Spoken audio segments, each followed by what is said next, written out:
Bismillahirrahmanirrahim. Assalamualaikum warahmatullahi wabarakatuh. Alhamdulillah. Alhamdulillah wa syukrillah ala kulli ni'matillah. Salatan wa salaman ala rasulillah Muhammad ibn Abdillah wa ala alihi wa ashabihi wa mawalah ma ba'd. Allahumma salli wa sallim ala sayyidina Muhammadin al-fatih lima ughliq wal khatim lima sabaq. Nasirul haqqi bil haqqi wal hadi ila siratikal mustaqim. Sallallahu alaihi wa ala alihi wa ashabihi haqqa qadrih wa miqdaril azim. Para santri dimanapun berada di seluruh pelosok negeri, mulai dari wilayah timur hingga barat, utara, selatan, di bagian negara kita tercinta, terkhusus yang memang sebagian besar berada di tanah Jawa. Mudah-mudahan Allah selalu memberikan kita perlindungan dan kita disampaikan oleh Allah pada hari ini masuk pada bulan Sya'ban.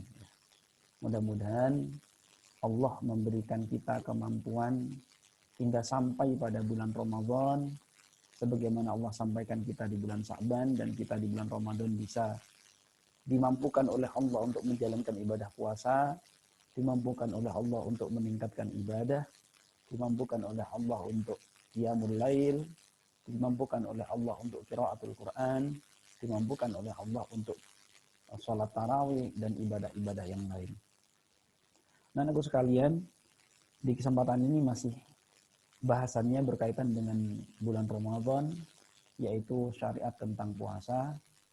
Kami ingatkan sebelumnya, sesuai yang saya tampilkan di layar, sebelumnya kita membahas bahwasannya bagaimana orang berpuasa, syarat-syaratnya berpuasa, syarat wajibnya orang puasa, kemudian bagaimana menjalankan puasa, fardunya puasa itu bagaimana, yang membatalkan puasa itu apa saja. Maka sekarang termasuk hari-hari yang dilarang berpuasa. Hari-hari yang dilarang puasa sudah kami sampaikan, diantaranya adalah 2 hari raya, Idul Fitri dan Idul Adha. Kemudian juga ditambah dengan 3 hari tasyrik, yaitu tanggal 11, 12, dan 13 Dzulhijjah. Malam ini masuk pada bahasan ini di kitab Tadhib. Kalau kitab digitalnya halaman 105. Kalau di kitab yang manual, yang cetakan kertas, itu insya Allah ada di halaman 103, ya, selisih 2 halaman. Bismillahirrahmanirrahim. Qala musannifu rahimakumullahu ta'ala wa yukrahu dan dimakruhkan saumu yaumi syakkin, berpuasa yaumu syakkin, yaumi syakin, pada hari-hari yang diragukan. Ma huwa yaumu syak, apa itu ayyam syak, hari-hari yang diragukan itu apa? Yaitu hari-hari yang diragukan adalah orang yang belum paham ayyhada min syahri Sya'ban aw hadza min Ramadan, ya. Maka orang yaum syak itu adalah pada tanggal 30 Sya'ban, itu adalah yaum syak. Akhir dari Sya'ban, tanggal 30 Sya'ban itu adalah yaum syak. Kalau masih 29 itu enggak syak lagi. Kalau 29 belum syak, karena memang maksimal 29. Dan di dalam bulan kalender Hijriyah itu tidak ada kabisat 28. Dan juga tidak ada lebih dari 31, lebih daripada 30. Adanya di bulan penanggalan Islam, Hijriyah itu adalah 29 dan 30. Maka makruh hukumnya pada tanggal 30 Sya'ban itu berpuasa, illa ayyuwafiqa adatan lahu, kecuali dia sudah memiliki kebiasaan untuk menjalankan puasa. Artinya mungkin kok tanggal 30 Sya'ban itu jatuh pada hari Senin atau hari Kamis, dan kamu sudah punya kebiasaan puasa sunnah Senin dan Kamis, maka boleh. Artinya kemakruhannya hilang, artinya kemakruhannya gugur. Bukan berarti nggak boleh puasa di situ, tapi makruh. Ya. Kenapa kemakruhannya? Salah satunya adalah ragu, ayyhada min Ramadan aw hada fi syahri Sya'ban, ya.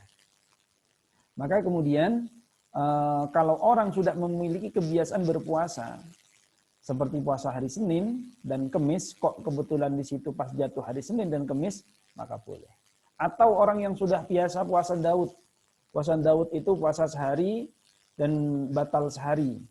Sehari puasa, besok batal. Puasa lagi, lusa batal, lusa puasa lagi, hari berikutnya batal lagi dan seterusnya. Berurutan seperti itu, sehari puasa, sehari tidak, itu namanya puasa Daud. Dinamakan puasa Daud karena puasa yang seperti ini biasa dilakukan oleh Nabi Daud dan kaumnya. Nah, oleh karena itu, kalau orang sudah memiliki kebiasaan demikian, kok waktunya puasa, biasa sudah puasa, maka tidak apa-apa. Artinya hilang kemakruhan itu.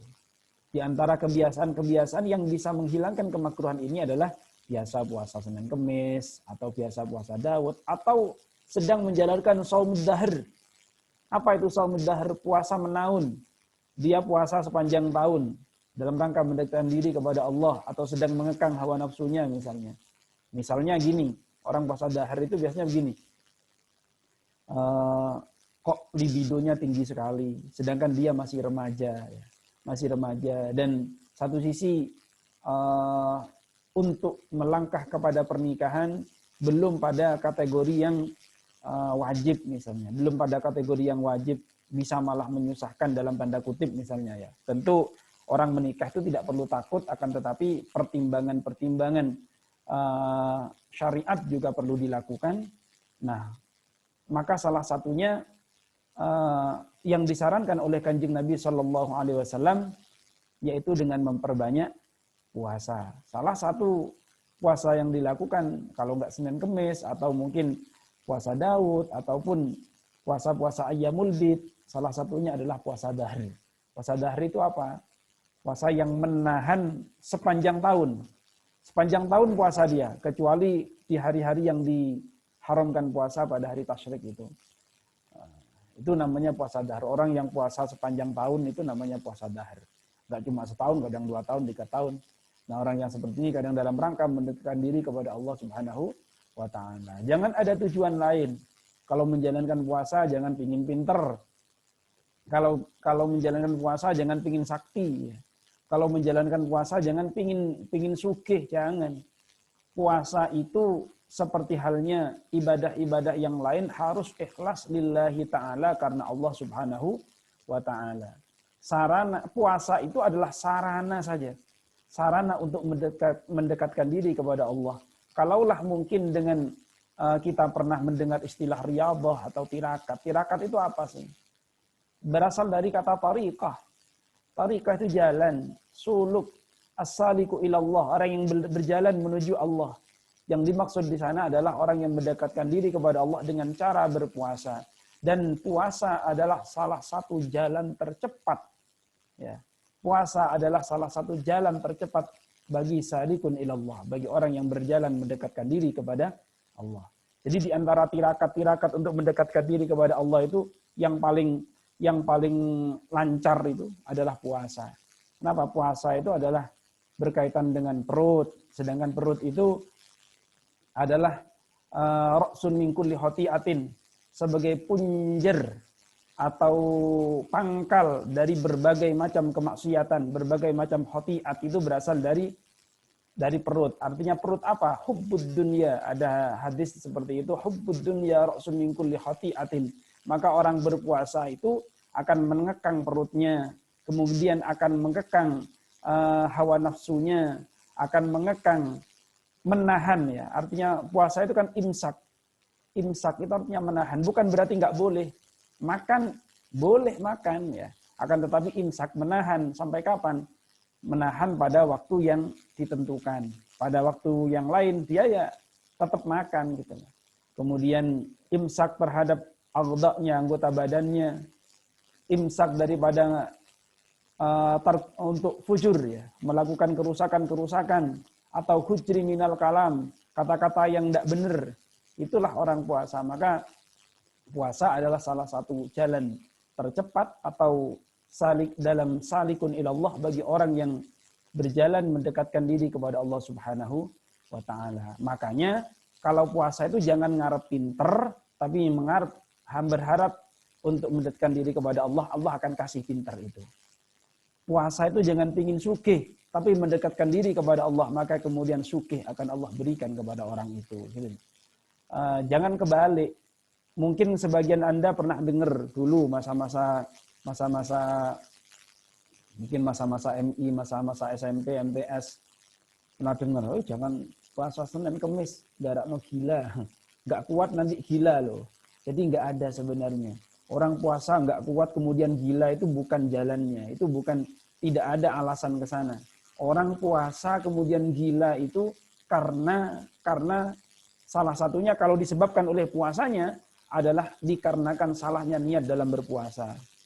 Jadi misalnya berpuasa pengen pinter gitu. Kok nggak pinter-pinter, kelewat pinter misalnya, akhirnya gila misalnya kayak gitu. Ya karena salah niatnya. Jadi harus tepat dalam meniatkan diri dalam berpuasa, terutama puasa-puasa sunnah. Nah inilah hari syak itu adalah hari dimakruhkan orang menjalankan puasa, kecuali orang yang sudah memiliki kebiasaan dalam menjalankan ibadah puasa. Allahumma shalli ala sayyidina Muhammad. Ini peringatannya.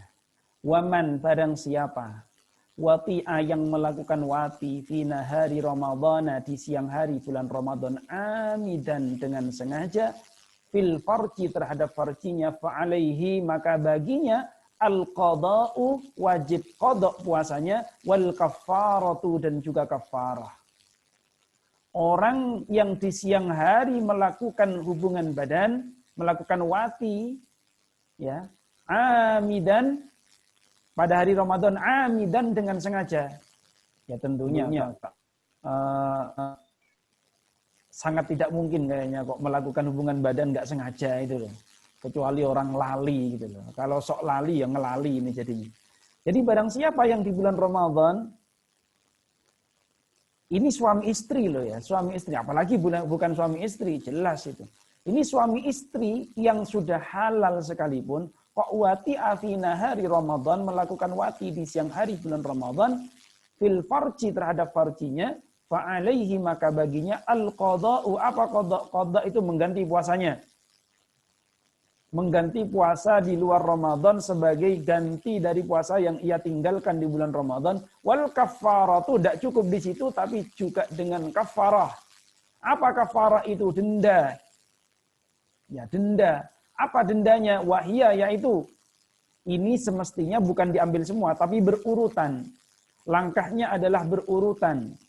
Dari denda yang disebut-sebut ini adalah berurutan. Yang pertama, wahia itqu raqabatin mu'minatin, memerdekakan budak mukminah. Nah, sekarang sudah tidak ada perbudakan mukminah, maka ini diabaikan, mansuh ya. Dalam konteks sekarang tidak ada perbudakan, maka kita tidak bisa melakukan ini. Itqu raqabatin mu'minatin. Maka yang bisa kita lakukan adalah yang kedua.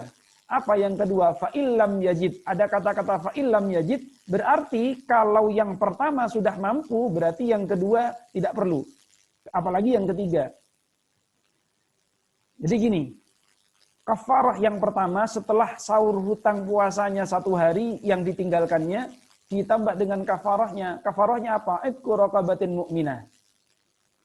Maka memang sudah diprediksi oleh Kanjeng Nabi SAW bahwasannya ada kalimat selanjutnya fa'illam yajid, apabila tidak mampu, berarti memang ini itqu raqabatin mu'minah ini di akhir zaman semakin tidak ada. Maka fa'illam yajid, maka apabila tidak mampu, fasiyamu syahraini mutatabi'ain, yaitu apabila tidak mampu melakukan itqu raqabatin mu'minah, yaitu berpuasa syahraini 2 bulan mutatabi'aini secara berurutan. Ini ingat, ini namanya puasa kafarah. Kafarahnya orang yang yang kok di siang hari di bulan Ramadan menjalankan wati atau hubungan badan dengan pasangannya, maka dalam konteks ini dia selain mengganti puasa seharinya ditambah dengan berpuasa 2 bulan berturut-turut. Apabila nggak berturut-turut, kok dapat 1 bulan dia nggak kuat, batal lagi, maka kemudian dia harus mengulang lagi dari awal, dari hitungan 0 lagi. Atau dapat 50 hari, kurang 10 hari lagi misalnya. Dapat 50 hari, maka dia juga batal, maka diulang dari awal. Kecuali illa alal mar'ati, kecuali bagi wanita yang menyebabkan batalnya adalah disebabkan hal-hal syar'iyah seperti haid, nifas, awil wiladah. Ya. Haid, nifas, wiladah yang seperti itu bisa membuat dirinya tetap melanjutkan pada hitungan yang ditinggal dalam keadaan haid atau nifas atau wiladah itu sendiri. Nah, para santri yang berbahagia, selanjutnya kok ada misalnya sudah berpuasa bolak-balik, dapat 10 hari gagal, dapat 30 hari gagal, dapat 50 hari gagal, bahkan dapat 54 hari misalnya. 54 hari sudah kurang 4 atau kurang 5 hari lagi misalnya.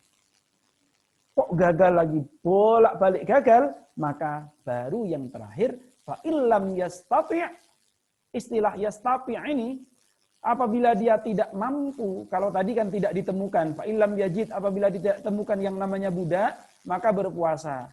Tapi kalau puasanya agak mampu, fa illam yastati'. Nah, ini yang agak ringan.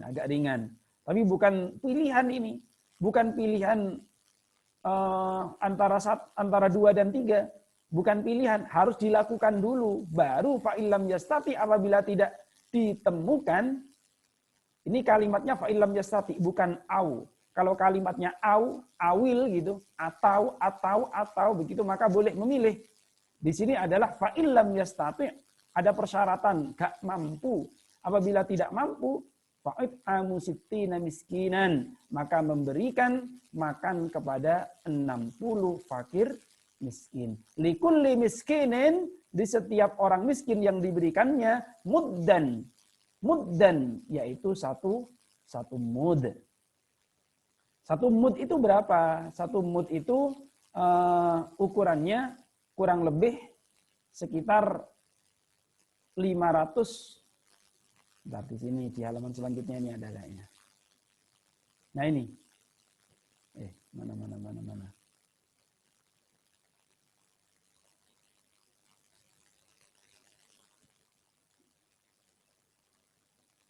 568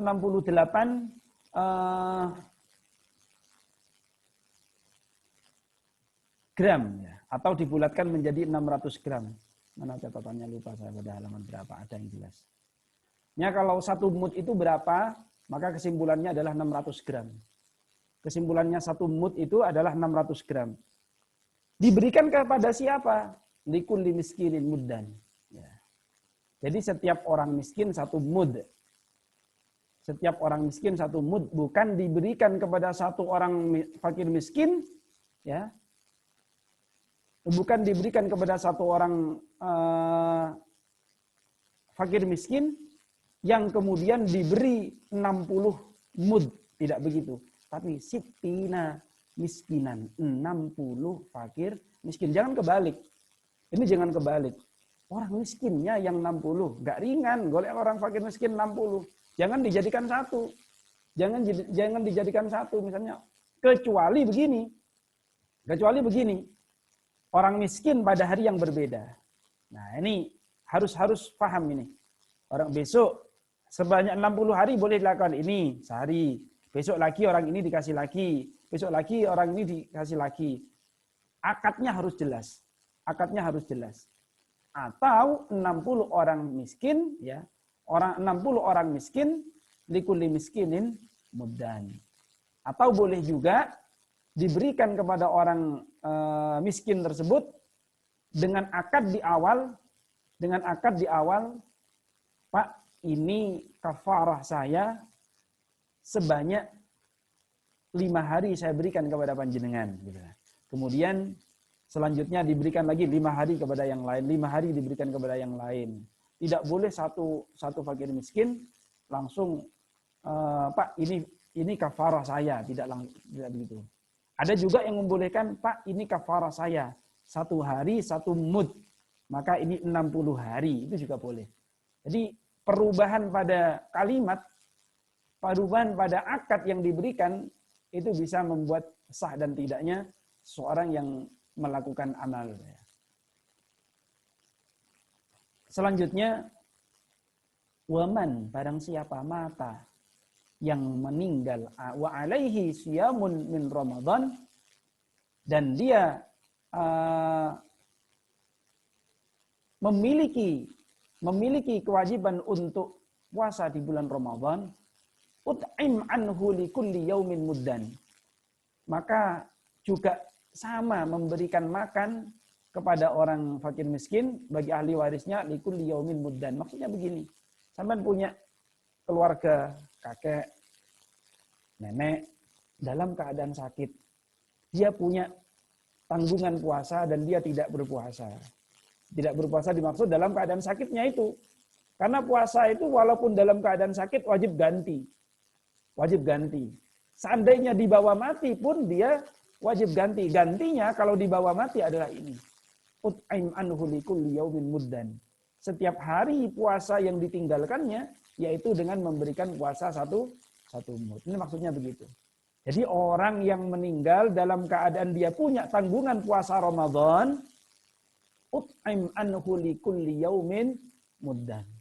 Sama juga ketika seorang tersebut memiliki tanggungan puasa wajib yang lain.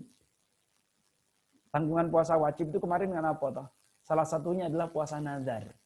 Kalau dia punya puasa nazar yang belum terlaksana, maka sama dalam hal konteks ini adalah likulli yaumin muddan.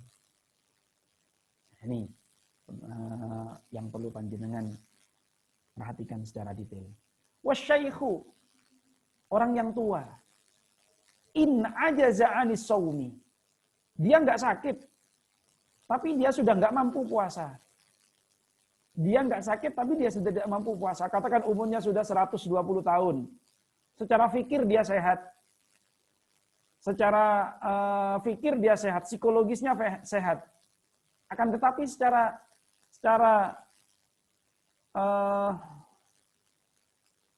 fisiologis tubuhnya, ya, kemudian kebutuhan terhadap makanan pada tubuhnya, dia sudah tidak bisa lagi bekerja baik seperti orang yang masih di umur di bawahnya, 60 tahun ke bawah misalnya.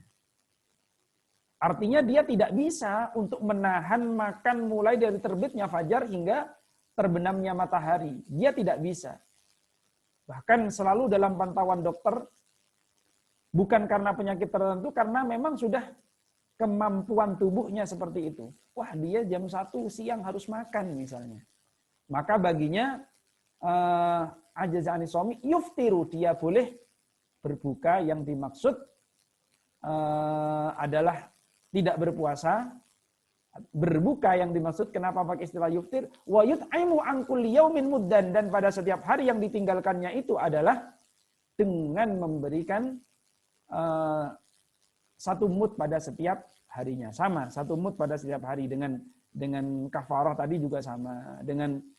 Ini namanya fidyah ya. Namanya fidyah. Kalau untuk orang yang sudah tidak mampu atau orang yang sakit seperti ini ditinggal meninggal, ini namanya fidyah. Fidyatu ta'amu miskin. Di dalam Al-Baqarah 185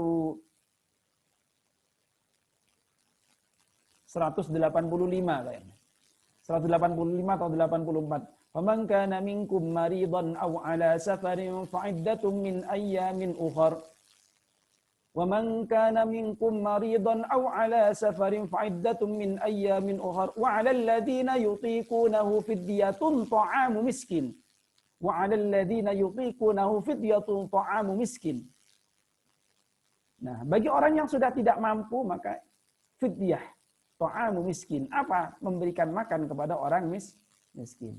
Memberikan makan itu, fidyah itu hanya untuk orang miskin atau fakir miskin.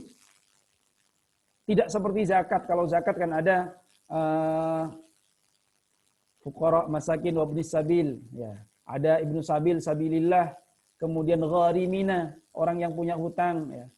Itu masuk dalam zakat. Tapi dalam konteks ini adalah miskin. Mahwal miskin, siapa itu miskin? Miskin dalam konteks yang sudah akil, balik, wat tamyiz. Akil, balik, lan faham. Dia sudah berakal, dia sudah balik dan faham. Bagaimana kalau diberikan kepada anak jalanan, misalnya anak jalanan yang dia belum akil balik misalnya. Dia belum akil balik. Maka dalam konteks ini, dalam konteks syariah, ini belum fidyah. Sedekah namanya. Sedekah namanya. Nah, dalam hal ini, fidyah itu diberikan kepada orang yang akil balik. Dia sudah akil balik. Nah, oleh karena itu, jangan salah misalnya. Oh, diberikan kepada anak yatim. Beda. Beda.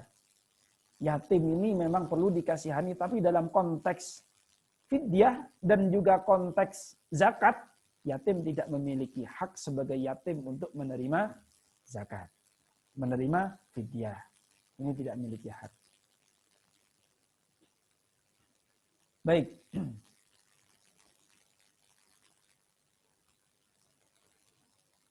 Mana tadi? Nah ini. Angkul liyaumin muddan. Akan tetapi begini yang perlu diperhatikan. Orang yang secara psikologis masih sehat, akalnya masih sehat, kemudian dia mau untuk menjalankan puasa, akan tetapi dia tidak mampu untuk berpuasa, maka supaya tidak kehilangan fadilah puasa dan tetap mendapatkan fadilah keutamaan seperti orang puasa yang lain, bukan berarti dia tidak harus bayar fidyah, tetap harus bayar fidyah, yaitu dengan cara apa? Ikuti polanya orang yang ada pada saat puasa itu, kemudian pada saatnya dia iftar, dia juga iftar. Contoh begini, seorang kakek berusia 120 tahun, maka dia tidak ingin kehilangan fadilah dari puasa ataupun bulan puasa yang sedang ia jalani, maka dia waktunya sahur, ikut dia sahur. Ikut sahur dengan keluarganya. Maka kemudian dia ikut menahan diri, ikut berpuasa, waktunya sholat, waktunya puasa, mulai dari subuh dia menahan diri. Sampai kapan dia nggak mampunya? Sampai kapan dia tidak mampunya? Katakan dia jam 10 atau jam 11 siang atau jam 12 siang dia harus makan. Maka iftar di situ, berbuka di situ. Setelah itu apakah kemudian enak-enakan selanjutnya? Tidak. Dia tetap mencoba untuk menahan diri lagi. Sampai kapan? Sampai mampunya kapan? Syukur-syukur sampai maghrib. Waktunya maghrib ikut berbuka lagi. Maka orang yang demikian akan mendapatkan pahala dan keutamaan terhadap adanya bulan Ramadan yang sedang ia jalani. Akan tetapi tetap saja yang namanya puasa beduk itu kan tidak ada. Kalau ada orang puasa beduk itu namanya tarbiyah, itu namanya latihan itu namanya. Nah, tapi orang yang melakukan seperti ini di usia tuanya, dia mendapatkan keutamaannya dari Ramadan yang ia jalani. Dia tetap menghormati terhadap keadaan puasa itu. Bukan berarti kemudian ketika ia tidak berpuasa enak-enakan apalagi pamer-pameran. Pamer kepada keluarganya setelah siang hari berbuka. Kalau saya kan bisa berbuka, saya orang tua. Nah, tidak bisa. Justru tidak demikian. Justru ketika makan ia berusaha untuk seefektif mungkin dan segera untuk menahan diri seperti orang yang berpuasa pada lainnya gitu. Nah, demikian juga orang yang haidhah. Anak-anakku sekalian, ini para wanita, Anda supaya tetap mendapatkan keutamaan di bulan Ramadan dalam keadaan haidhah. Anda tidak bisa baca Quran. Salah satunya ya bisa sedekah, itu tetap sama memberikan pahala. Dan Anda akan lebih mulia di hadapan Allah ketika waktunya haidhah, Anda waktunya keluargamu sahur, Anda ikut sahur. Tapi bukan niat puasa. Tetap tidak boleh puasa. Pada saat berbuka, waktunya berbuka, ya ikut bareng-bareng berbuka. Nah, itu adalah akan tetap mendapatkan keutamaan orang berpuasa. Dengan catatan, ketika makan pun kecuali bersama dengan orang yang sesama haidhahnya, dia juga berusaha untuk tenang, tidak menunjukkan bahwasannya dirinya sedang bebas dari puasa. Nah, Ini loh yang sudah hilang dari santri zaman sekarang. Kalau zaman dulu kiai-kiai kita dengan bunyai-bunyainya itu hampir nggak ketahuan. Hampir nggak ketahuan kalau dirinya sedang uzur, itu hampir nggak ketahuan. Loh, kalau sekarang enggak. Kalau sudah dirinya uzur, sedang tidak puasa, justru menunjukkan bahwasannya dirinya sedang tidak berpuasa. Ini yang salah gitu. Ini yang salah. Selanjutnya, wal hamilu wal murdi'u. Di antara orang yang boleh untuk iftar, boleh untuk berbuka atau tidak berpuasa itu adalah al-hamil wal murdi. Hamil itu ya hamil, murdi itu menyusui. Hamil itu mengandung, kemudian murdi itu menyusui. In khafata, apabila keduanya ini, hamil dan murdi ini, memiliki kekhawatiran ala anfusihima, terhadap diri mereka ini, ya, antara murdi dan hamil ini memiliki kekhawatiran terhadap dirinya sendiri. Dalam konteks ini dia mengkhawatirkan kesehatannya sendiri. Kemudian dia memilih wa alaihima aftarta maka keduanya berbuka, artinya dia tidak berpuasa.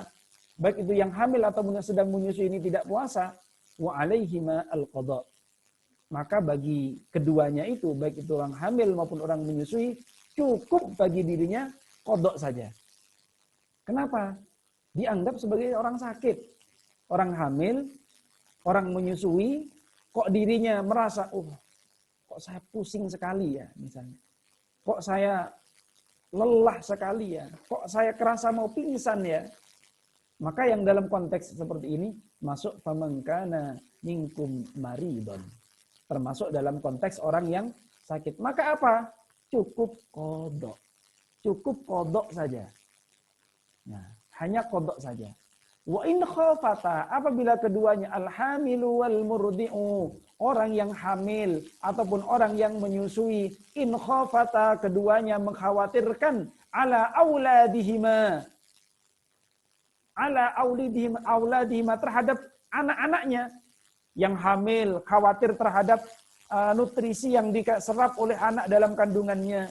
Yang sedang menyusui juga khawatir kekurangan ASI terhadap anak yang sedang digendongnya. Maka dalam konteks ini, kekhawatirannya bukan dirinya, tapi yang dikhawatirkan adalah bayinya. Maka ada dua hal yang harus dilakukan. Satu adalah al-qada'u wa alaihima, maka bagi mereka yang demikian itu, al-qada'u qada' wal kafarah, dan juga kafarah. An kulli yaumin muddan, pada setiap harinya adalah satu mud. Sama dengan tadi satu mud.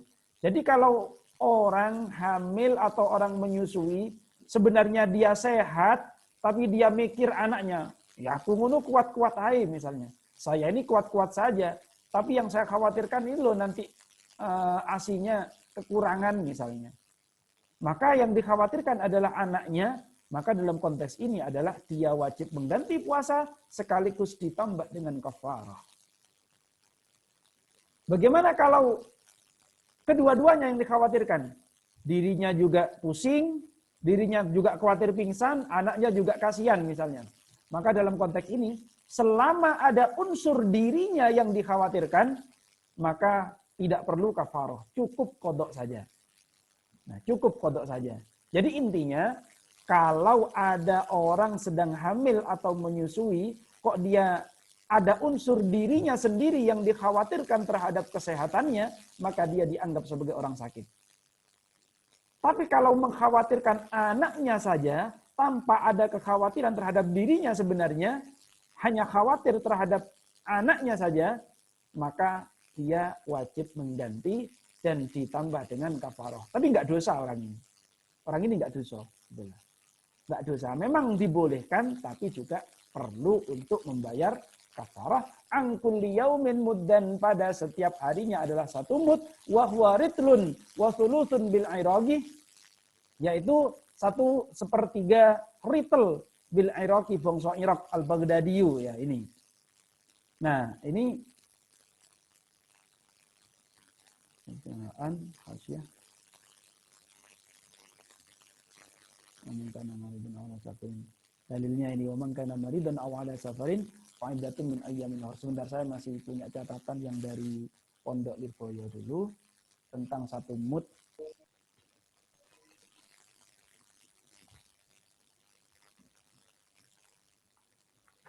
Mudah-mudahan dari kitab ini. Seingat saya pembulatannya menjadi 600 gram, ya, menjadi 600 gram dari 580 sekian. Nah, ini nih ada catatannya.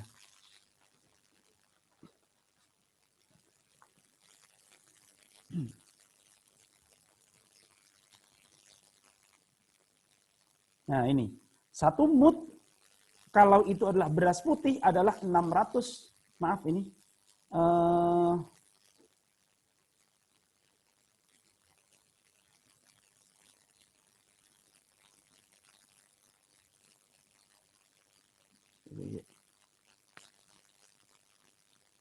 Ini menurut berbagai imam.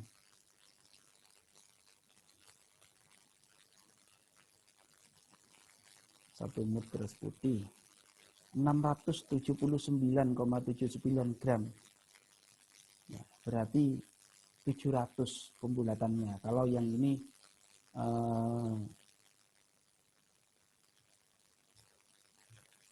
menurut Imam Salasah 0,766, berarti 7 liter bentuknya. Jadi gampangannya 700 ya. Gampangannya 700 gram. Ini kalau catatan yang saya dapat dari Lirboyo saat itu. Kemudian ada di kitab ini juga disebutkan 500 sekian gitu, pembulatannya 600 gram. Maka pilih yang mana? Nanti yang paling tinggi aja, stok seberapa beras seperti itu. Nah, amannya ya 700 ya, amannya 700. Sama dengan zakat itu satu sok. Satu sok itu kalau ulama-ulama zaman dulu mengatakan 2,4 sekian kilo ya. Kemudian dibolehkan menjadi 2,5 kilogram.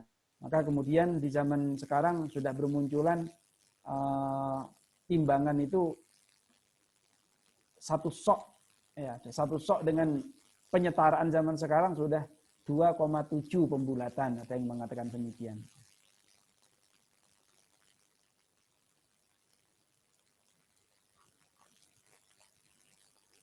Nah, Pak, lihat di kitabnya ini ada kok. Halaman berapa, saya belum sempat mutola'ah tadi.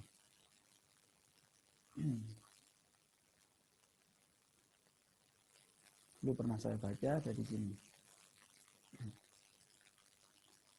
Baik, yang jelas kekhawatiran bagi orang yang sedang meninggalkan puasa apabila itu disebabkan oleh dia sedang dalam keadaan safar, perjalanan, dia cukup mengganti. Atau dia dalam keadaan sakit, dia cukup mengganti puasanya tanpa harus ada kafarah atau denda-denda yang lain. Kalau dia dalam keadaan sudah sepuh misalnya, sudah sepuh dan tidak mampu berpuasa, maka dia tidak bisa mengganti, maka digantikan dengan satu hari, setiap satu hari yang ditinggal, yaitu memberikan satu mud. Orang yang meninggal dan dia memiliki tanggungan puasa juga sama. Satu hari diberi satu mud. Orang yang hamil dan menyusui apabila dia khawatir terhadap kondisi anak-anaknya, maka yang demikian dia wajib mengganti sekaligus memberikan satu mud setiap harinya. Tapi kalau dia mengkhawatirkan ada unsur dirinya sendiri, ibunya itu sendiri, maka dia cukup sebagai mengganti puasanya saja. Wal maridu, adapun orang sakit, wal musafiri, dan orang perjalanan, safaron perjalanan tawilan yang panjang, yuftirani, maka keduanya boleh berbuka, wa yaqdiyani, dan wajib qadha bagi keduanya. Biqaulihi ta'ala, wa man kana maridan aw ala safarin fa'iddatum min ayyamin ukhra. Nah, ini benar tadi yang saya sebutkan, ayat 185. Wa man barang siapa kana kang ono maridon halaiku loro dalam keadaan sakit, aw ala safarin utawa ana ing jerone safar perjalanan, fa'iddatun maka baginya adalah iddah mengganti min ayyamin ukhar pada hari lain selain Ramadan. Yang dimaksud di sini adalah orang yang dalam keadaan perjalanan kemudian dia tidak mampu untuk berpuasa ataupun dia memilih untuk mengambil rukhsah ini, maka dia cukup mengganti puasanya. Nah, ini yang perlu diperhatikan begini. Orang yang mau perjalanan beda dengan orang yang sudah di perjalanan. Ini perlu diperhatikan. Katakan demikian. Besok ini Ramadan, katakan besok pagi, katakan seandainya ini Ramadan. Kamu berangkat perjalanan pada malam hari ini. Kemudian besok waktunya sahur, kamu mikir, ini kan saya dalam perjalanan, ini masih jauh, saya nggak puasa wis. Saya pilih rukhsah ini, saya ambil keringanan ini. Karena berat kondisinya bagi saya juga terlebih rutenya seperti ini, rute gunung, belok kanan, belok kiri, bikin pusing dan seterusnya, nyupir lagi, ngerawat anak di perjalanan misalnya. Oh, oke, saya pilih tidak berpuasa, maka ini boleh. Apa yang dimaksud? Dari awal saat waktunya puasa, yang saya maksud adalah sebelum terbitnya fajar, boleh seseorang itu sudah berniat untuk tidak berpuasa. Apabila dia memang sudah dalam perjalanan. Dia sudah dalam perjalanan, walaupun itu sebelum terbitnya fajar, dia sudah boleh menentukan dirinya untuk tidak berpuasa. Tapi kalau gini, ya besok saya mau jalan, mau safar, mau perjalanan. Berangkatnya kapan? Jam 7 pagi misalnya. Jam 7 pagi. Waktunya sahur kamu sudah menyatakan, belum berangkat, jam 7 pagi kok jam 6 kamu sarapan. Ini dosa. Tarikus siam ini, orang yang meninggalkan puasa seperti ini. Kenapa? Dia belum safar. Harus safar dulu gitu loh. Harus perjalanan dulu. Walaupun kamu mau perjalanan, tapi kamu masih mau perjalanan, maka dia harus puasa. Nah, jadi harus dijalani dulu. Di rumah kamu harus puasa dulu. Karena berangkatnya masih jam 7 nanti. Kok kemudian setelah kamu berniat puasa dan kamu dalam perjalanan, terasa di situ yang namanya beratnya perjalanan, katakan berangkat jam 7, jam 11 kamu sudah pusing-pusing, boleh kamu di situ memilih untuk jalan iftar, untuk memilih jalan berbuka itu baru boleh. Ini perlu diperhatikan. Karena banyak orang yang demikian, niat mau bepergian, dari pagi sudah niat gak puasa, padahal dia belum berangkat. Susah wong iki. Kenapa? Dia belum safar kok. Dia belum berangkat kok. Dia masih di rumah kok. Maka dalam konteks ini dia harus berpuasa dulu. Setelah nanti berangkat perjalanan kok dia mengalami yang namanya pilihan itu baru ada setelah dia dalam safar. Kalau belum safar, ya jangan. Dosa kalian, gitulah. Jadi ini yang dimaksud wa man kana maridan aw ala safarin menetap dalam suatu perjalanan. Artinya dia sedang berjalan, sedang menjajaki perjalanan. Bukan orang yang mau perjalanan, tapi orang yang sudah di perjalanan. Hati-hati. Jangan terjebak di kalimat ini. Wa man kana minkum maridan aw ala safarin fa'iddatun min ayyamin ukhar. Boleh memang orang safar, tapi dia yang memang sudah dalam safar. Kalau belum berangkat safar, dia sudah berniat duluan, saya nggak puasa nanti. Kenapa? Nanti mau berangkat. Nah, ini nggak boleh. Perlu diperhatikan. Faslun. Saya selesaikan sekalian bab puasa. Wal i'tikafu adapun i'tikaf sunnatun mustahabbatun, sunnah yang sangat dianjurkan. Ya.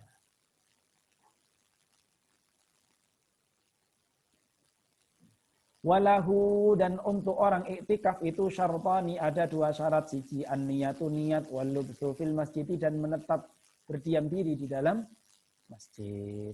Nah, di masjid boleh di emperannya, boleh di dalamnya. Kamu duduk-duduk di masjid, duduk-duduk hanya sekedar duduk dengan duduk niat iktikaf, Itu pahalanya berbeda. Ini wala yakhruju, dan tidak keluar minal i'tikafi, dari kondisi i'tikaf itu ya, al-manzuri, kecuali orang-orang yang memang mengalami uzur, illa lihajatin, kecuali karena hajat, al-insani, kemanusiaan. Al-udri, yang dimaksud uzur adalah min haidin, haid, maradin, sakit, la yumkinu muqamu ma'ahu, yang tidak memungkinkan untuk bisa beriktikaf lama di sana, maka iktikaf juga waya betul bil wat'i. Nah, kok iktikaf berada di masjid, suami istri jejer di masjid. Niatnya iktikaf awalnya. Nah, kok melakukan wati sama nah ini orang parah ini. Sama suami istrinya di masjid. Nah, haram. Haram. Suami istri melakukan hubungan badan di masjid itu haram. Bukan haram hubungannya, tapi haram di masjidnya. Jadi di masjid itu haram untuk melakukan wati. Seandainya gini, kamu remaja masjid. Kemudian orang tuamu berkunjung, bapak ibu, ke tempatmu. Kuliah di kota, kamu jadi remaja masjid sekalian berkunjung. Maka kemudian di kamarmu, karena kamar remaja masjid itu biasanya cuma satu, ditempati dirimu dan teman-temanmu. Kamu nggak enak untuk minta mereka ngalah. Akhirnya orang tuamu milih tidur di serambi masjid. Lah kok di serambi masjid timbul ini hasrat bapak ibu ini. Haram ini melakukan di situ ya. Ojo sampai tapi yo kenemenen tah lek wong nglakoni ngono di masjid ya. Ini hanya perlu saya sampaikan untuk supaya sekedar tahu. Jangankan melakukan demikian. Ya sama dengan tadi, halal istrinya itu halal. Akan tetapi karena dilakukan di masjid menjadi haram. Silakan kalau ada pertanyaan berkaitan dengan bab puasa, sambil saya cicil materi semester 2 ini. Cuma zakat, puasa dan zakat. Nanti pertemuan berikutnya kalau memang sudah siap akan saya sampaikan bab zakat nantinya. Silakan kalau ada pertanyaan, raise hand dulu.